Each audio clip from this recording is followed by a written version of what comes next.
Οπότε πάμε και σε ένα μοναστήρι εδώ κοντά στη λίμνη, μέσα στη λίμνη, που είναι και τοπικό αξιοθέατρο.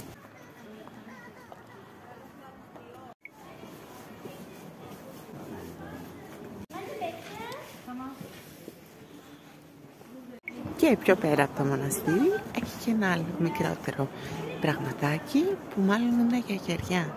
Αλλά δείτε το τοπίο. Μαγευτικό, ονειρεμένο και θρησκευτικό.